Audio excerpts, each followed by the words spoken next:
Classes दोस्तों, Pratap classes के YouTube channel पर आपका स्वागत है। तो आज है 29 सितंबर 2022 और 29 सितंबर 2022 के जितने भी इंडिया और वर्ल्ड के जो करंट अफेयर्स के क्वेश्चन बनते हैं तो आज उनका डिस्कशन करेंगे। पूरा वीडियो ध्यान से देखना और लास्ट में आपसे क्वेश्चन पूछूंगा जिनके जवाब आपको कमेंट बॉक्स में देना होगा। सभी विद्यार्थियों को गुड मॉर्निंग। स्टार्ट करते हैं आज की क्लास। इससे पहले सारे विद्यार्थी वीडियो को लाइक शेयर कर देना और जो भी विद्यार्थी हमारे चैनल पर नहीं है तो ज़रूर चैनल को आप सब्सक्राइब कर लें और इसके पास लगे बेल आइकन का घंटा दबा लें ताकि हम जैसे ही वीडियो अपलोड करें उसका नोटिफिकेशन आप तक पहुंच जाएगा। तो हमारे टेलीग्राम को आप ज़रूर ज्वाइन कीजिए। टेलीग्राम पर प्रताप क्लासेस सर्च करके वहां से आप डाउनलोड कर सकते हो और इस वीडियो के डिस्क्रिप्शन में भी टेलीग्राम का लिंक है, वहां जाकर भी इसकी PDF आप डाउनलोड कर सकते हो। तो यहाँ पे आपको टेलीग्राम पर क्विज भी मिलती है, कोई भी सूचना आपको टेलीग्राम पर मिल जाती है। तो सबसे पहले हम कल के क्वेश्चनों को रिवाइज कर लेते हैं।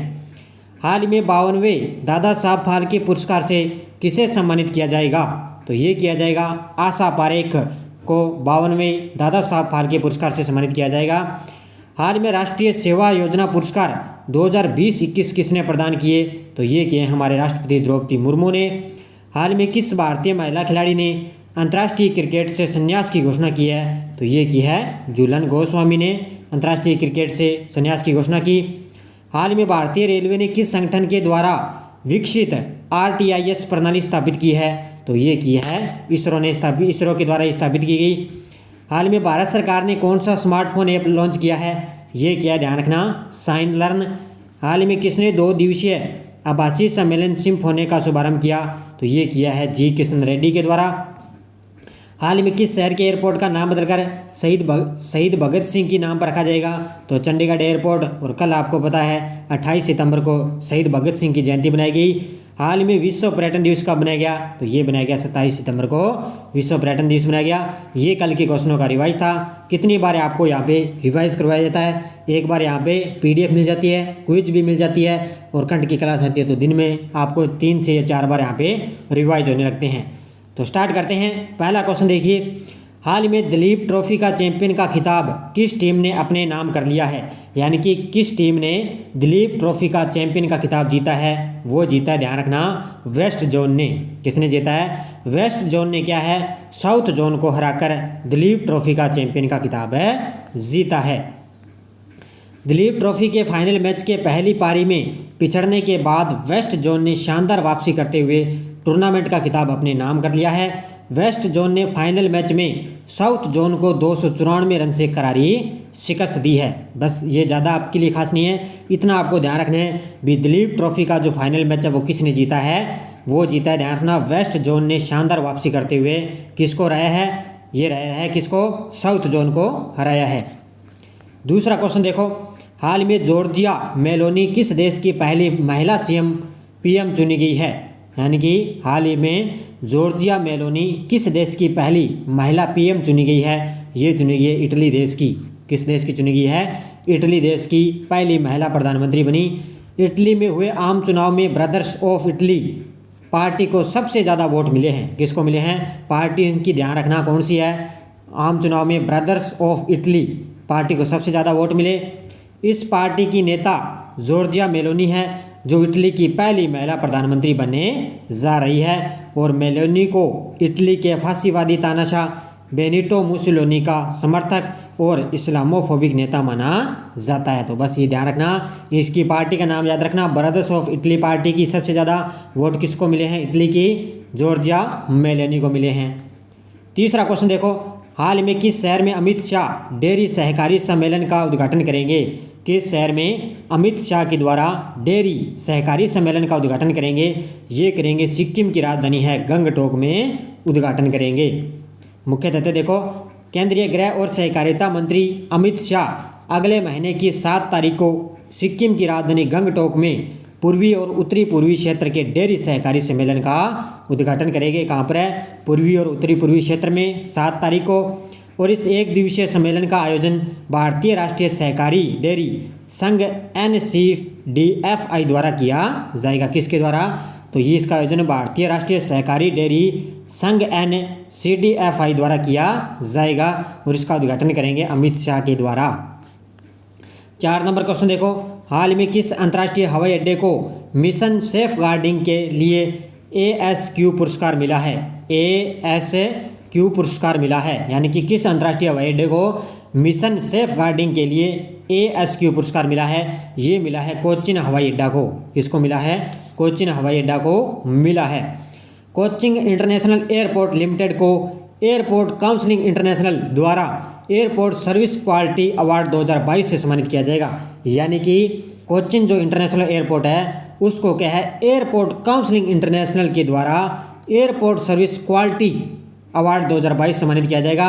और इस पुरस्कार को वैश्विक विमानन क्षेत्र में सर्वोच्च माना जाता है और यह पुरस्कार मिशन सेफ गार्डिंग कार्यक्रम के क्रियान्वयन के लिए है। तो बस ये ध्यान रखना, इस पुरस्कार को वैश्विक विमानन क्षेत्र में सर्वोच्च माना जाता है और कोचिन इंटरनेशनल को एयरपोर्ट सर्विस क्वालिटी अवार्ड 2022 से सम्मानित किया जाएगा। 5 नंबर देखो, हाल ही में किस भारतीय मूल की महिला ने पहला क्वीन एलिजाबेथ द्वितीय पुरस्कार जीता है? बड़ा ही शानदार क्वेश्चन है। किस भारतीय मूल की महिला ने पहला क्वीन एलिजाबेथ द्वितीय पुरस्कार जीता है? ये जीता है, ध्यान रखना, सुएल्ला ब्रेवरमैन ने। ऑप्शन नंबर 1 इसका राइट आंसर देगा, सुएल्ला ब्रेवरमैन ने ये पहला क्वीन एलिजाबेथ द्वितीय पुरस्कार जीता है। देखो, भारतीय मूल की ब्रिटेन की गृह मंत्री सुहेला ब्रेवरमैन को लंदन में एक समारोह के दौरान पहली बार महारानी एलिजाबेथ द्वितीय वुमन ऑफ द ईयर पुरस्कार के विजेता के रूप में नामित किया गया है। सुहेला को इस माह ब्रिटिश प्रधानमंत्री लिज ट्रस को अपने कैबिनेट में शामिल किया गया था। इस वजह से इनको क्या ये इस पुरस्कार के विजेता के रूप में नामित किया गया है। 6 नंबर देखो, हाल ही में बथुकम्मा त्यौहार किस राज्य का है जो हाल ही में शुरू हुआ है? तो हाल ही में बथुकम्मा त्यौहार है, ध्यान रखना, तेलंगाना राज्य का। किस राज्य का है? ये तेलंगाना राज्य का है जो हाल ही में शुरू हुआ है, ध्यान रखना। देखो, तेलंगाना का पुष्प उत्सव बथुकम्मा हाल ही में शुरू हुआ है, जिसमें राज्य भर में बड़ी संख्या में महिलाओं ने उत्सव में भाग लिया है। तो ध्यान रखना, सबसे ज़्यादा इसमें महिलाओं ने भाग लिया है। बथुकम्मा पर्व पितृपक्ष यानी भादों की अमावस्या से प्रारंभ होकर नवरात्रा की अष्टमी के दिन पूर्ण होता है, यानी कि और ये 25 सितंबर से 3 अक्टूबर 2022 तक बथुकम्मा समारोह आयोजित हो रहा है। यानी कि अभी अमावस्या से लेकर और नवरात्रा की अष्टमी के दिन ये पूर्ण होता है और ये तेलंगाना का सबसे बड़ा त्यौहार है, ध्यान रखना इसका अच्छी तरह से। 7 नंबर देखो, हाल ही में किस देश के किपचोगे ने बर्लिन मैराथन में विश्व रिकॉर्ड बनाया है? हाल ही में किस देश के किपचोगे ने बर्लिन मैराथन में विश्व रिकॉर्ड बनाया है? तो ये है, ध्यान रखना, कीनिया के। किस देश के हैं? कीनिया देश के हैं, ध्यान रखना। ये देखो, कीनिया के 2 बार के ओलंपिक चैंपियन इलियुड किपेचोगे ने बर्लिन मैराथन में 2 घंटे 1 मिनट 9 सेकंड का समय निकालकर अपने विश्व रिकॉर्ड में सुधार किया है। तो ध्यान रखना, ये टाइम पूछा जा सकता है।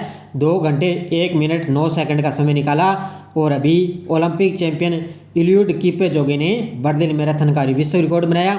किपेचोगे ने 2 घंटे 1 मिनट और 9 सेकंड में मैराथन पूरी की। इथियोपिया की टिगिस्ट असेफा ने 2 घंटे 15 मिनट 37 सेकंड के समय से कोर्स रिकॉर्ड बनाते हुए महिला वर्ग में पहला स्थान हासिल किया। तो ये पुरुष वर्ग में है और महिला वर्ग में कौन है? तो ये नाम ध्यान रखना, महिला वर्ग में है टिगिस्ट असेफा ने बर्लिन मैराथन में विश्व रिकॉर्ड बनाया। पुरुषों में ध्यान रखना अब कौन है?